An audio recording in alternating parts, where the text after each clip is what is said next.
O tema que me trouxe hoje diz respeito às reclamações do consumidor e às redes sociais, responsabilidade civil perante o Código de Defesa do Consumidor. Eu sempre gosto de iniciar o meu tema fazendo uma alusão ao passado, porque eu já me convenci que a maior revolução do século passado ela está nitidamente ligada de forma intrínseca às questões que envolvem os avanços científicos e tecnológicos. Foi através dos avanços científicos que nós podemos hoje sonhar, inclusive, com a longevidade. Eu me recordo, quando era menino, por volta dos meus 12 anos de idade, eu assistia, não apenas na televisão, mas nas telas de cinema, algumas situações que elas ficavam, de fato, no mundo da ficção científica. Um bom exemplo disso é aquele seriado do Homem de 6 milhões de dólares, o nosso Steve Austin, né, o ciborgue. Então, aquilo que no passado se apresentava como algo irreal, né, que nós só víamos na televisão ou nas sessões de cinema, hoje se tornou uma verdadeira realidade. Por conta desse avanço científico, nós temos aí à nossa disposição, ainda nas questões que envolvem a saúde, inúmeros exames de ponta, né, procedimentos cirúrgicos que amenizam o nosso sofrimento, a nossa dor e que, portanto, nos fazem sonhar com um mundo melhor, um mundo mais saudável e um tempo de vida muito maior. Tudo isso, portanto, fruto do avanço científico.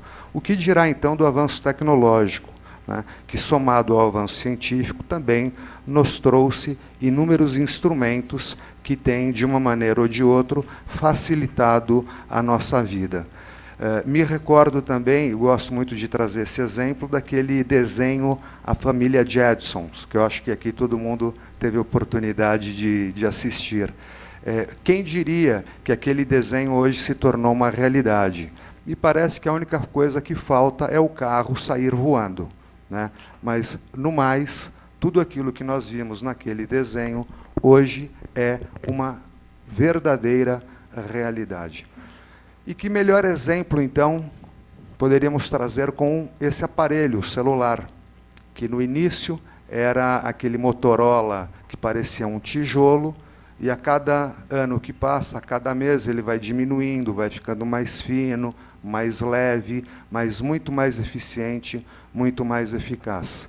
Eu trouxe esse vademecum, um pequeno vademecum, apenas para também servir de forma ilustrativa, porque tudo que consta nesse livro, com mais de 500 páginas, pesado, né, que demora para a gente compulsar as páginas e rebuscar as informações que nós efetivamente precisamos, com um simples teclar no celular, eu baixo todas as normas e uso o nosso sempre festejado Dr. Google também para nos auxiliar na obtenção das informações, e em questão de segundos a informação nos chega de forma absolutamente precisa.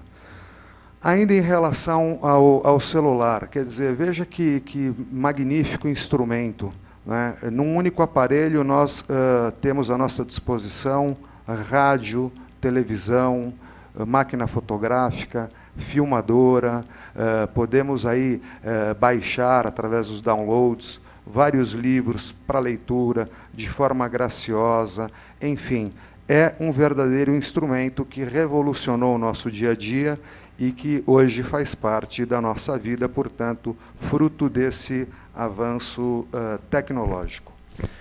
Muito bem.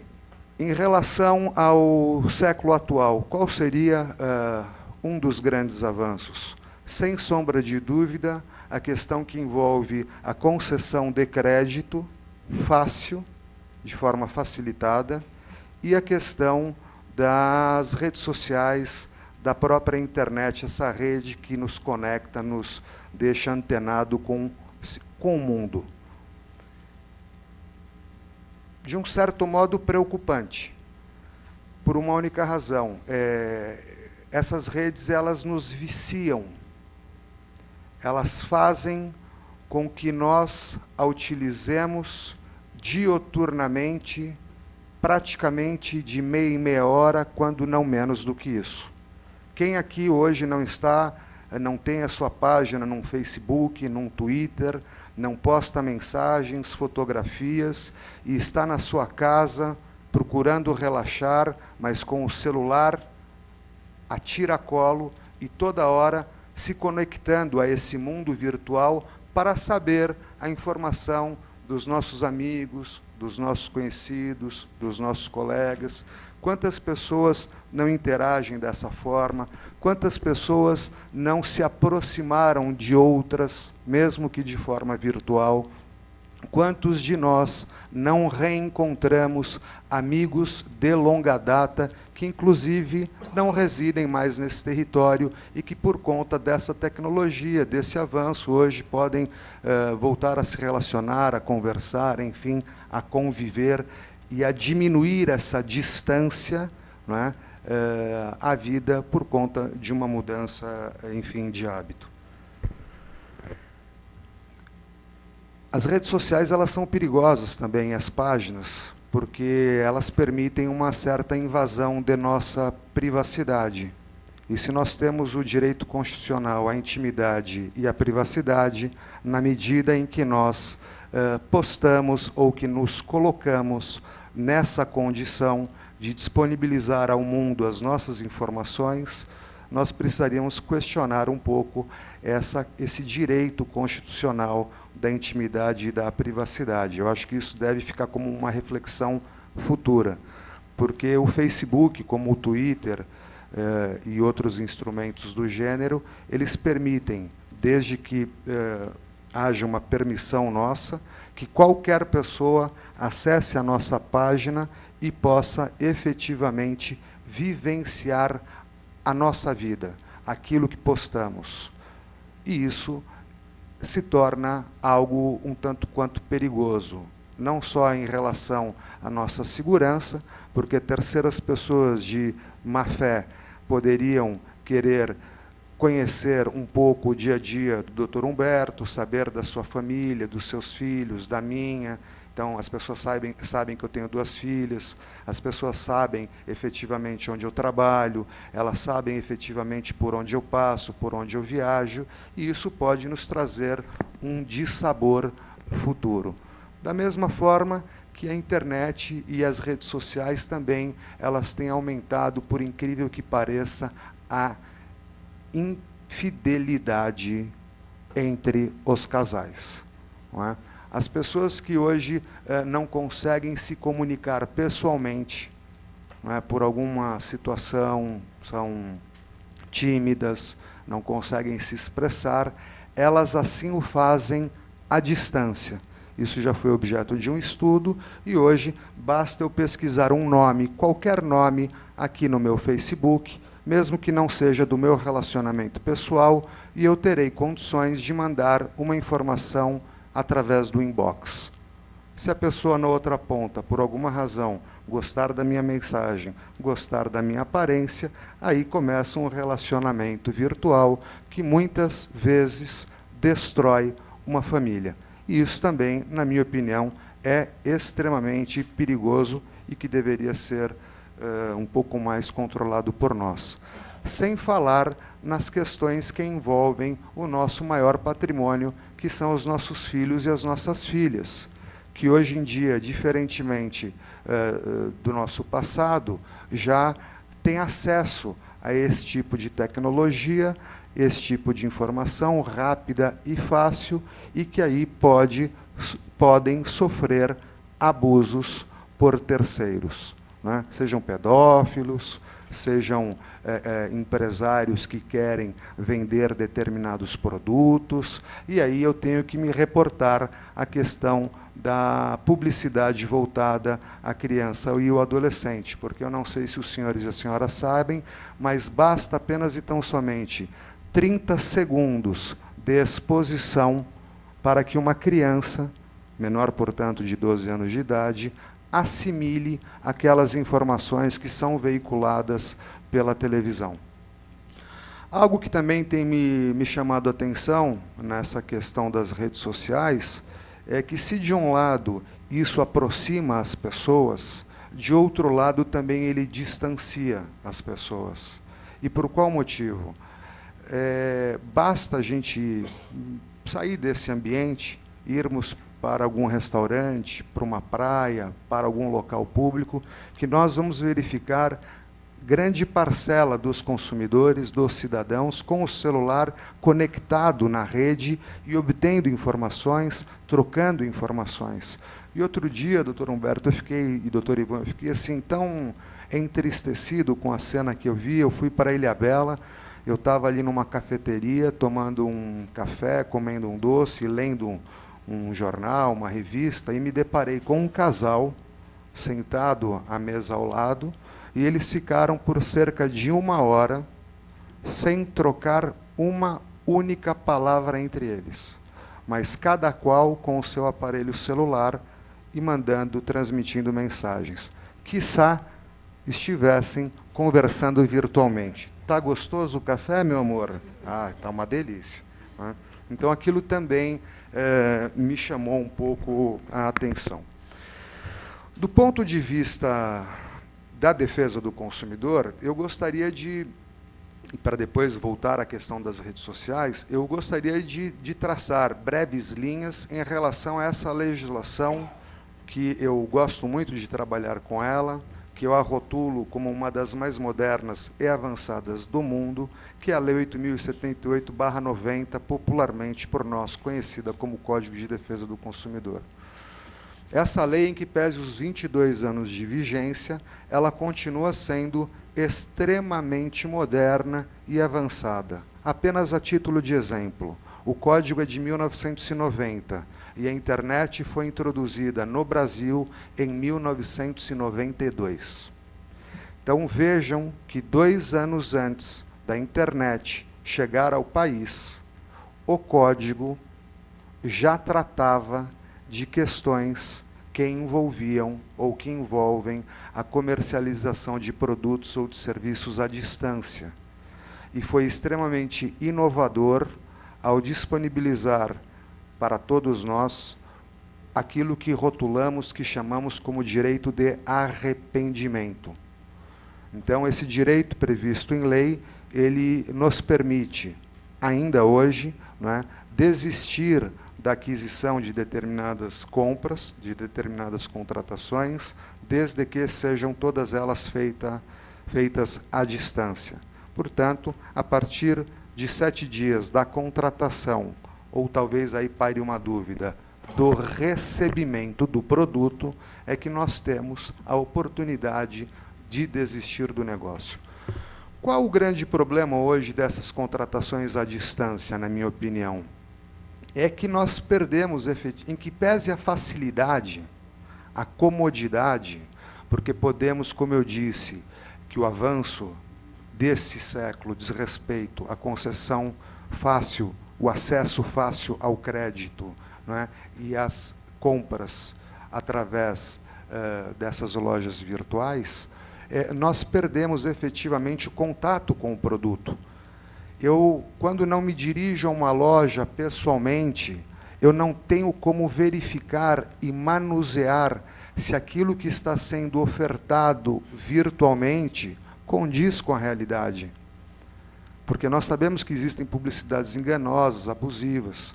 Eu não sei se aquele produto efetivamente servirá em mim, se aquele tecido é de boa qualidade, se aquela geladeira, de fato, se apresenta como está sendo acenada no mercado de consumo.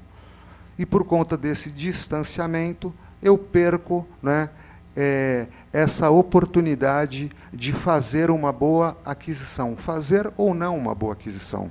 E aí surgem os problemas, porque quando nós compramos os produtos à distância, sem sairmos da nossa residência, sem precisarmos abrir a carteira e utilizar o dinheiro, em questões de segundos, já fizemos a operação e ficaremos aguardando o produto chegar. Quando o produto chegar, se chegar no tempo, no modo e na forma contratada. O segundo passo é verificar a qualidade e eficiência do produto. E, na maioria das vezes, aquela contratação não nos satisfaz. E aí surge um terceiro problema. Puxa vida, como é que eu vou reclamar? Porque aí eu passo a acessar o site e verifico que existem parcas informações para que possamos exercitar esse nosso direito enquanto insatisfeitos pela aquisição daquele produto, que é a substituição, a devolução do dinheiro, o desfazimento do negócio e assim sucessivamente. Então, eu ainda trabalho um pouco à moda antiga, eu não sou muito afeito a essas questões tecnológicas. Eu praticamente, em 43 anos de idade, nunca na minha vida adquiri um produto ou um serviço à distância, porque tenho esses receios. É claro que eu sou uma minoria, porque a grande realidade, a maioria da população hoje se utiliza desse mecanismo. Só para voltar um pouquinho, que eu acabei de pegar e eu lembrei disso, né, voltando às questões de saúde, avanço tecnológico e científico, eu, voltando dos Estados Unidos, depois de 14 anos, viu, doutor Humberto, que eu não tinha esse prazer de poder sair aqui de São Paulo com as minhas filhas, com a minha família, para poder descansar um pouquinho, exceção feita no recesso forense, mas ali eu acho que não dá para descansar. Depois de 14 anos, eu tive a oportunidade de ir para os Estados Unidos. E eu sou um tabagista, infelizmente. Eu quero parar já daqui a pouco, e acabei tendo contato com esse produto fantástico, na minha opinião, que é um cigarro elétrico, né? É um cigarro que eu posso fumar, né? Sai fumaça, não sai cheiro e não faz mal. Isso, portanto, é fruto do avanço tecnológico e científico. Tá? Desculpem só esse comentário meu atravessado, mas é que eu... Muito bem. O Código Brasileiro, então, eu estava tecendo alguns elogios a eles, e por conta dos 22 anos, eu não vou cansá-los com alguns conceitos que eu tenho certeza que todos os senhores já sabem, né? O que é consumidor, o que é fornecedor, que se trata de uma norma de ordem pública e interesse social, que é responsabilidade objetiva. Mas quero trazer algumas situações que eu reputo como interessantes, até para que a gente saiba mensurar a importância hoje das redes sociais. Porque o legislador, muito preocupado com determinadas questões, ele resolveu desenvolver uma verdadeira política nacional das relações de consumo. E essa política nacional das relações de consumo, ela tem alguns objetivos, dentre os quais atender às nossas necessidades enquanto consumidores. Para que essa política pudesse ser efetivada, ele se viu obrigado a criar alguns instrumentos. E esses instrumentos foram disponibilizados no artigo 5º da lei.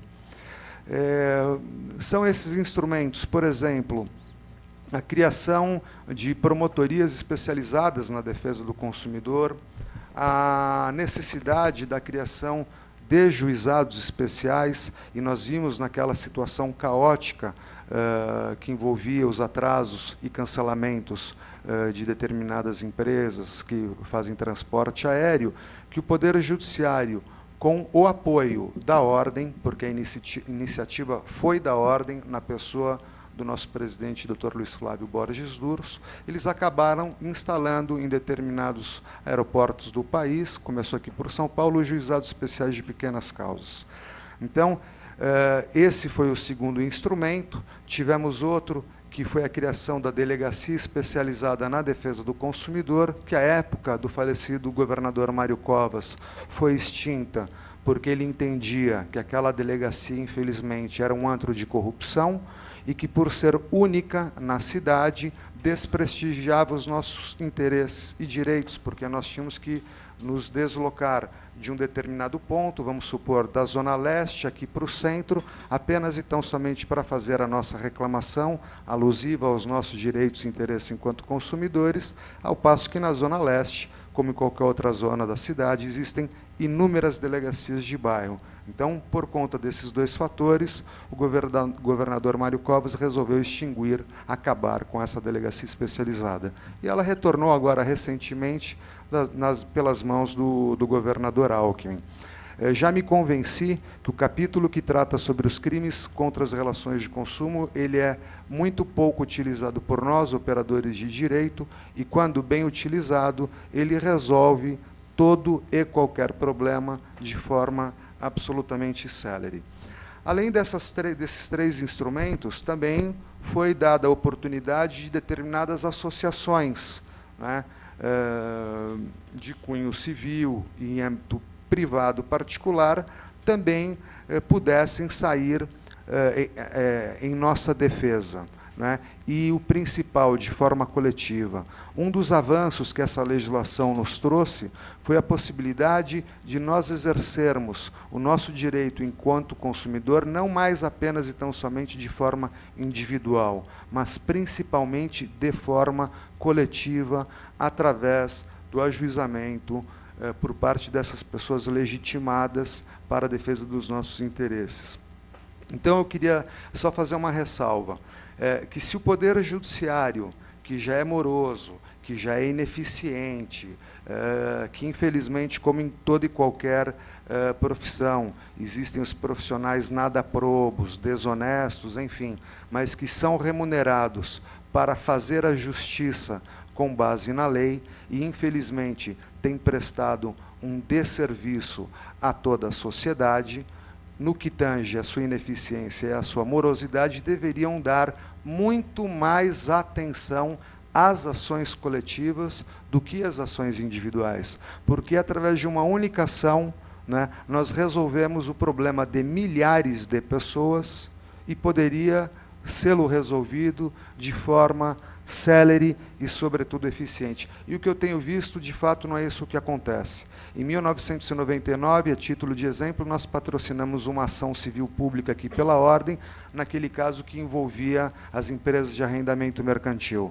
Nós estamos em 2013, né, indo para 2014, e o fato é que essa ação, até hoje, não foi decidida sequer em segunda instância. Então, isso é uma demonstração clara da má utilização desse instrumento de cidadania, que é a nossa defesa de forma coletiva. Muito bem. Em relação às questões contratuais, a gente também não pode deixar de vista aquilo que foi previsto no artigo 46 do Código, que fala que o consumidor ele não é obrigado a cumprir o contrato se, porventura, ele não teve conhecimento prévio sobre as cláusulas e as condições que envolvem aquilo que ele efetivamente se obrigou. O que eu tenho visto na prática, e principalmente no escritório, são inúmeras reclamações, por exemplo, nos casos em que envolvem a aquisição de bens imóveis.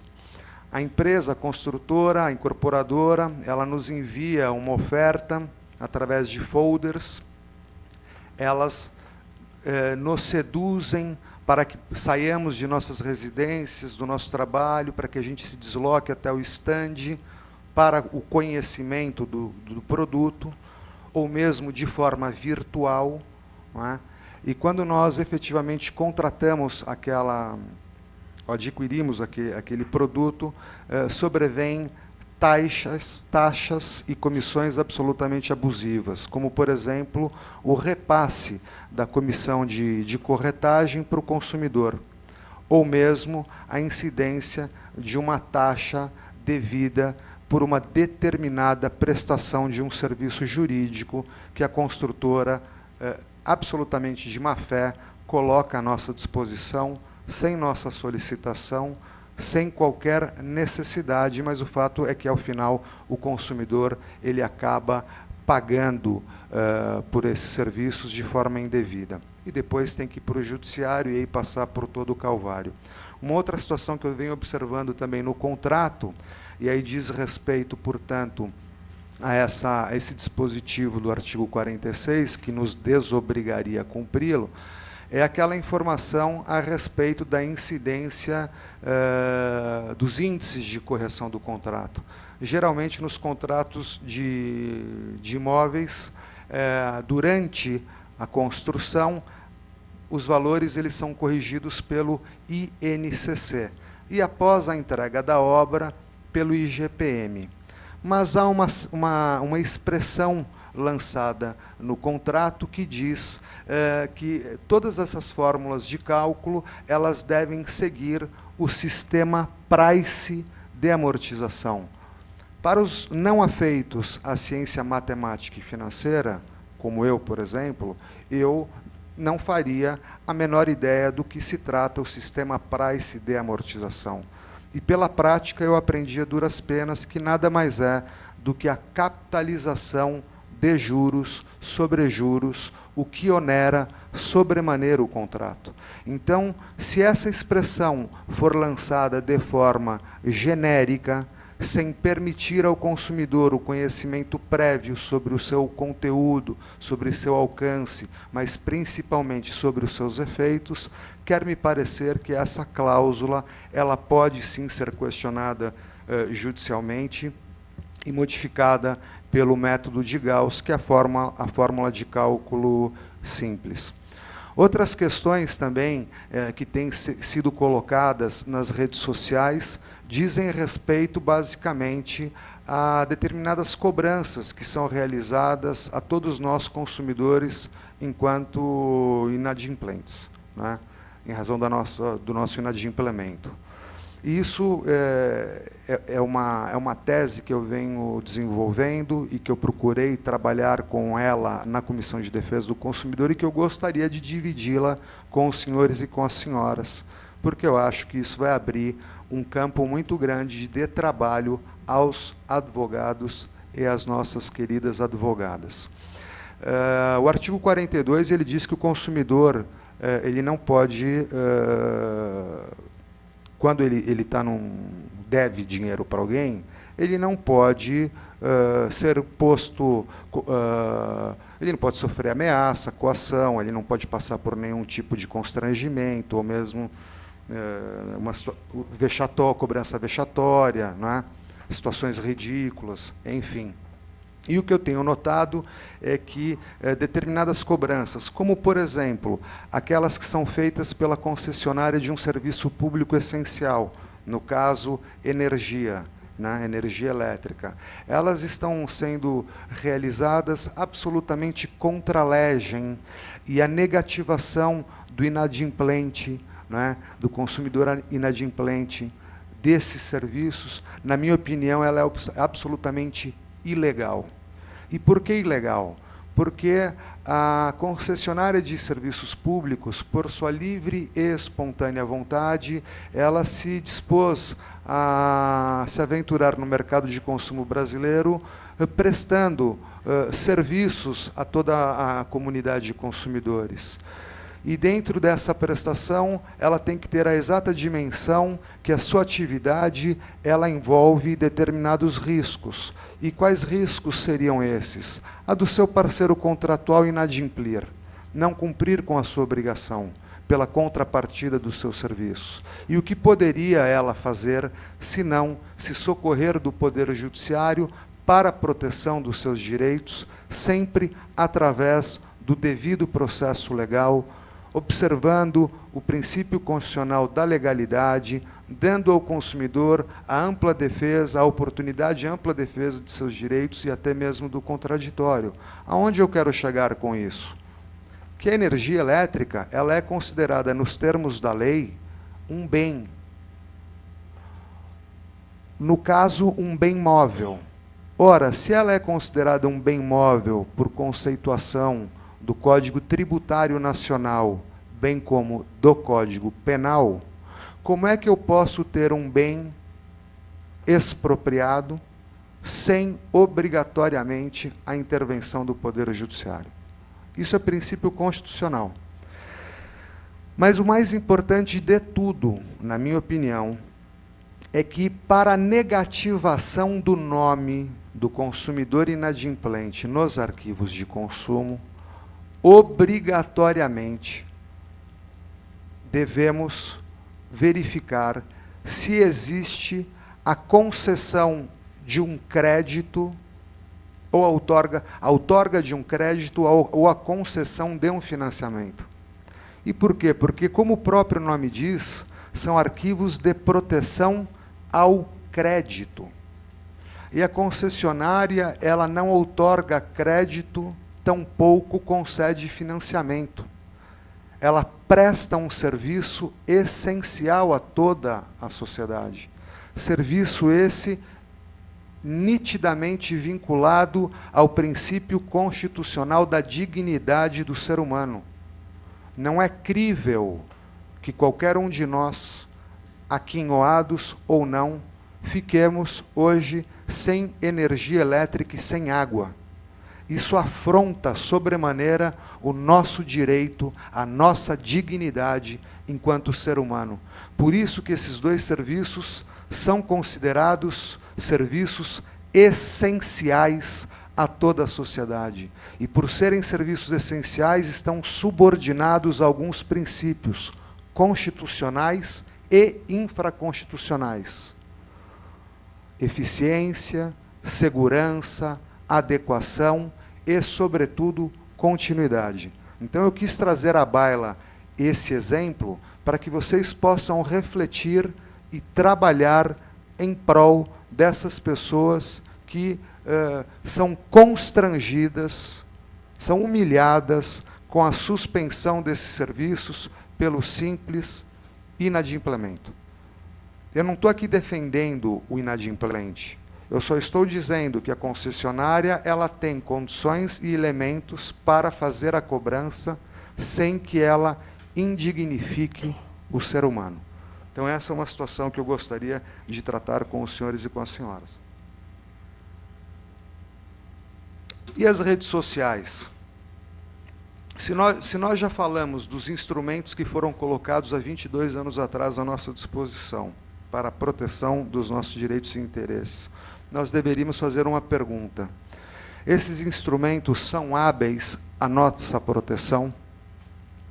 Eles trazem ou têm trazido a satisfação necessária para que possamos, não é, exercitar o direito que eu reputo como mais sagrado, que é o exercício enquanto cidadão, que é de buscar a salvaguarda de nossos direitos e interesses sempre através do judiciário, quando os tivermos, por alguma razão, esses direitos desrespeitados? Quantos anos... Eu costumo brincar no escritório, quando chega um novo cliente, eu pergunto, o senhor é casado? Sou. Bom, se é casado, a partir do momento que eu outorgar poderes a mim, saiba que estará contraindo um novo matrimônio. Não é bigamia, mas vai contrair um novo matrimônio com processo. E é um matrimônio extremamente litigioso, demorado, cansativo, oneroso. É um verdadeiro calvário. É a via crucis. E essa via crucis, ela desestimula esse sagrado exercício enquanto cidadão. Porque nós não podemos aceitar que uma demanda hoje demore 5, 10, 15, 20 anos. Isso é um absurdo. Isso é uma afronta aos nossos direitos. Aí vem a tecnologia e coloca à nossa disposição esse instrumento maravilhoso, as redes sociais. Outro dia saiu uma pesquisa em nível Brasil. 2 perguntas. Quem tem mais credibilidade? O Poder Judiciário ou o PROCON? 82% dos pesquisados, das pessoas que participaram da pesquisa, né, foram taxativos ao dizer Fundação PROCON. Por qual razão? Talvez porque esteja mais próxima da sociedade. Então, o consumidor ele tem melhor acesso, mais fácil, mais rápido. O PROCON ele procura também, de forma mais eficiente, tomar as iniciativas em âmbito administrativo, penalizando, multando, aplicando a lei, fazendo com que a empresa não possa exercer as suas atividades por um determinado período, criando uma lista, não é, de maus fornecedores. Quem aqui de nós já consultou essa lista antes de fazer a aquisição de um determinado produto ou um determinado serviço? Por favor, levante a mão. Vejam, portanto, que uma minoria. Esse é o mal do brasileiro. Porque o brasileiro, e vocês estão de parabéns, porque o brasileiro, ele não sabe lutar pelos seus direitos e pelos seus interesses. Ele não sabe, infelizmente, boicotar os maus fornecedores. Nós reclamamos dos bancos, nós reclamamos das telefônicas da vida, mas continuamos gastando o nosso dinheiro com eles. Continuamos depositando a nossa confiança nesses maus fornecedores. Por que nós não mudamos um pouquinho o nosso hábito? Por que nós não passamos a prestigiar efetivamente quem nos prestigia? Por que eu vou manter os meus parcos recursos numa instituição financeira X, se ao adentrar a agência sou desrespeitado já na catraca? Se sou obrigado a ficar 1, 2 horas na fila, se tenho dinheiro à disposição, não é crédito, é dinheiro meu, e para utilizá-lo tenho que pedir autorização para o gerente. Por que eu vou continuar prestigiando essa instituição se por razão de uma determinada dívida, um determinado contrato, ela, de forma leviana, bloqueia os nossos rendimentos e não permite a utilização, o saque para o pagamento de determinada despesa, para que possamos usá-lo, gozá-lo da melhor forma, nos coagindo da seguinte forma: olha, você tem uma dívida pretérita. Seu dinheiro está bloqueado. Enquanto não fizer acordo, não vai pôr a mão no que é seu. Isso é crime. E nós vamos fazer o quê? Temos direito? Temos direito, mas aí nos socorremos do Celso Russomano, vamos para a imprensa, batemos as portas da ordem, vamos para o IDEC, para o proteste, ajuizamos a ação, e alguma coisa resolve efetivamente? Não. Então o judiciário, infelizmente, e eu não gosto de fazer essa crítica, mas devo fazê-la, ele tem prestado um verdadeiro desserviço a toda a sociedade, pela morosidade, pela ineficiência, mas principalmente por estimular os maus fornecedores a continuar nos desrespeitando. Como? Quando, depois de um longo período de litígio, nós somos contemplados com a procedência da ação, mas a condenação é absolutamente vil. E essa condenação, além do lapso temporal, da eternização do processo, ela vem como um verdadeiro banho de água gelada, não é nem fria. Ah, a Telefônica foi condenada porque suspendeu os serviços de internet ou de telefonia móvel, vai ter que restituir aí R$1 para cada consumidor. Isso pode ser brincadeira. Ou então, quando você contrata um profissional de escola, como o professor Humberto, que certamente, em razão de todo o seu tempo de estudo, sua dedicação, sua expertise, tem um valor de honorários, e que vai se prestar a uma determinada contratação para uma remuneração vil, nós somos profissionais liberais, nós sobrevivemos disso. Então, na medida em que o judiciário condena, por exemplo, um caso que eu tive no escritório que eu fiquei pasmo, o cidadão me procurou, gerente de banco, teve seu nome negativado indevidamente pelo Banco do Brasil, nunca foi correntista do Banco do Brasil, né? Fraudaram lá os contratos, através de documentos falsos, enfim, ele tinha lá 3 contratos no nome dele, algo em torno de R$60 mil de dívida, me procurou, fomos para o judiciário, ganhamos a ação e o magistrado condenou o banco a indenizá-lo por dano moral na ordem de R$ 1.000. R$ 1.000 não paga os meus honorários. E por que não paga os meus honorários? Porque quando a gente aceita uma contratação, a gente tem que pensar no lapso temporal. É diferente, por exemplo, a prestação de serviço de um médico. Eu fiz uma cirurgia 15 dias atrás, né? Fiquei ali na cadeira dele nem 1 hora. R$ 3.500 por 1 hora de prestação de serviço. E o advogado? Como é que fica? Então, ser bem-vinda às redes sociais. Sejam muito bem-vindas. Né? Porque as redes sociais hoje, elas se apresentam como um verdadeiro e eficiente instrumento de cidadania. Porque nós podemos e devemos manifestar as nossas insatisfações em relação a determinados produtos e serviços e fornecedores através delas. Porque ela é um verdadeiro, essa informação ela vai ser um verdadeiro tsunami, porque eu tenho certeza que tantas outras pessoas passaram pela mesma situação. E se essas informações, né, vão aumentando, vão crescendo, as empresas hoje em dia já montaram departamentos específicos para fazer o acompanhamento. Então, as redes sociais, hoje, elas se prestam justamente para dosimetrar a nossa satisfação ou a nossa insatisfação em relação a produtos e serviços, enfim, aos fornecedores. Por óbvio que nós devemos tomar algum cuidado quando postamos determinadas informações, principalmente as desabonadoras, né? Sob pena do efeito virar contra nós. A gente deve prestar as informações verdadeiras, verídicas.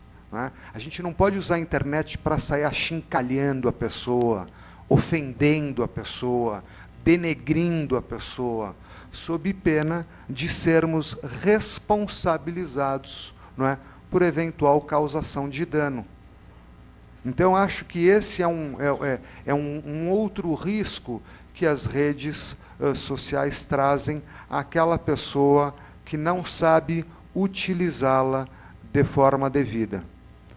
Enfim, eram basicamente essas as considerações que eu gostaria de fazer sobre o tema. Agradecer humildemente a prestigiosa presença e, sobretudo, a atenção de todos os senhores e de todas as senhoras, o honroso convite que me fora formulado pelo meu sempre estimado e festejado amigo, professor Humberto Durso, e me colocar, agradecer a presença do Dr. Ivan, de todos vocês, e me colocar, portanto, à disposição para dirimir eventuais dúvidas oriundas do tema que tratei, ou de qualquer outro tema que vocês queiram tratar, desde que esteja ao meu alcance. Muito obrigado pela atenção e um ótimo final de semana a todos.